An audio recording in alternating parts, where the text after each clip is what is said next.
Mais... Sérieux. La femme normale et lambda. C'est pour ça qu'on me paye. Tu mets pas.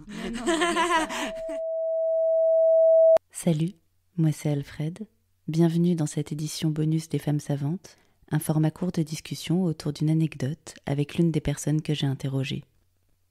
Dans l'épisode 6, nous avons évoqué la question du manque de légitimité ressenti par beaucoup de femmes, en particulier dans les métiers du théâtre. Parfois, cette légitimité est conférée par soi à soi-même. Parfois, on a besoin de la reconnaissance d'une institution ou de la critique. Parfois, c'est le regard de nos pairs qui nous constitue en tant que professionnels méritants. Aujourd'hui, je vous propose d'entendre le récit de Louison qui m'a raconté comment, lors de sa sortie d'école de théâtre, sa promotion a fait un choix collectif de dénigrement.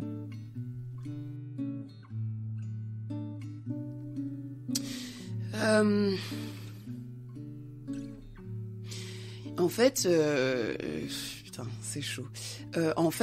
Dernièrement, il y a 2 ans de ça, je me suis excusée auprès d'une camarade de classe qui était avec moi à l'école. Et putain, je sais pas comment te dire ça, mais en gros, il y a eu un moment à l'école où il a été question de faire ce qu'on appelle des cartes blanches. Et la classe a été, en gros... il y a 2 projets qui ont été sélectionnés, un qui était défendu par un garçon et un autre qui était défendu par une fille.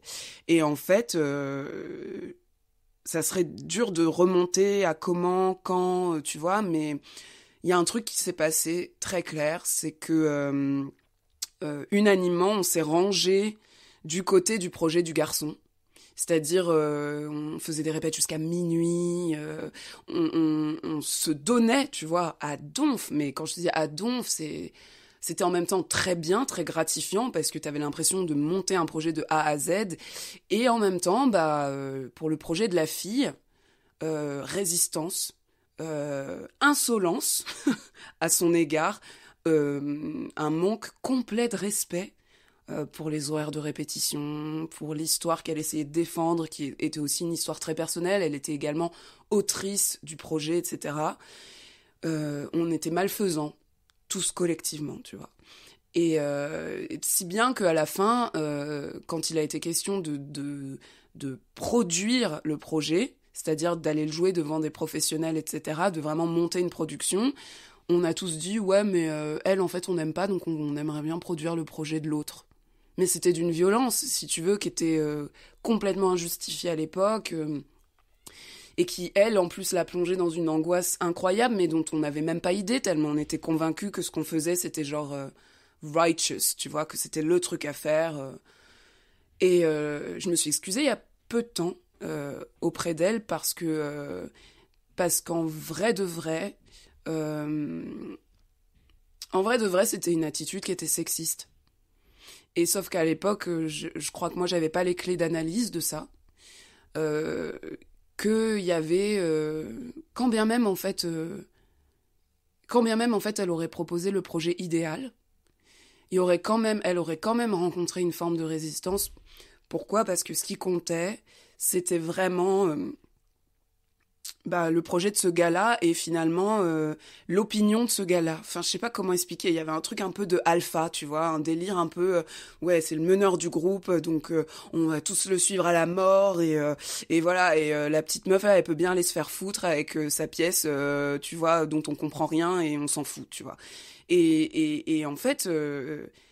C'est dans un délire de séduction, mais qui, si tu veux, confondait à la fois les filles et les garçons, quoi, tu vois.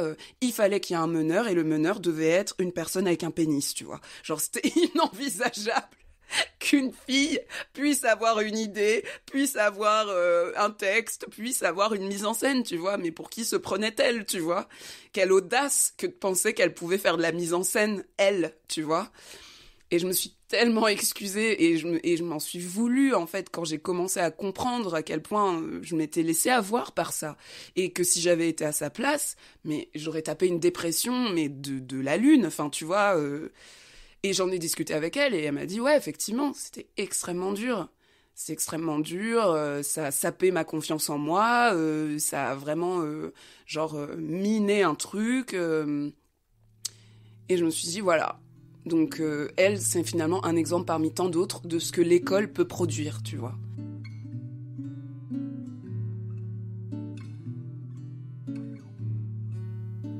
Comment acquérir de la légitimité dans un environnement qui nous la refuse d'entrée ? La question du meneur, de l'alpha, renvoie à beaucoup de mes discussions avec mes femmes savantes.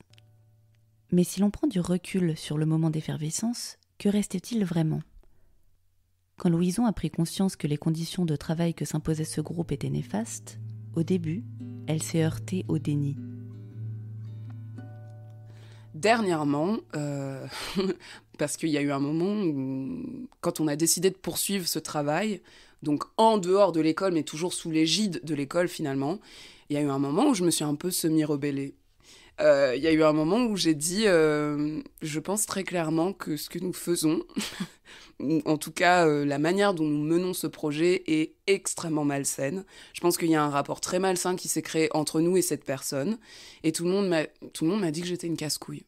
Tout le monde m'a dit que j'étais une casse-couille, particulièrement la meuf de ce gars, tu vois, genre qui était mon amie, donc on a dû arrêter d'être amis à la suite de ça, enfin tu vois, donc...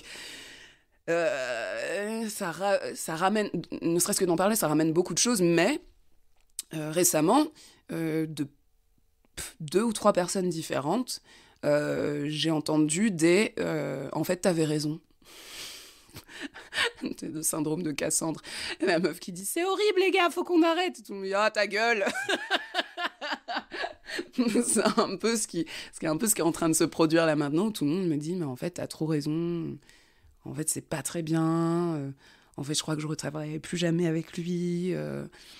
Et où tu te dis, bah ouais, mais parce qu'en fait, il y a que des...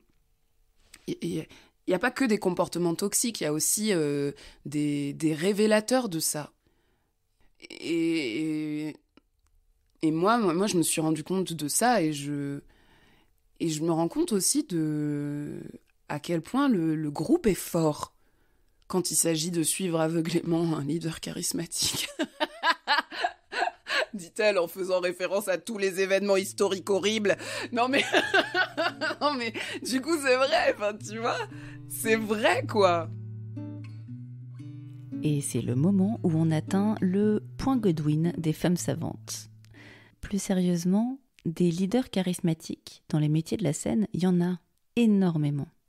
Les dynamiques d'élection de ces personnes qu'on suivrait, quel que soit leur projet, sont assez fascinantes.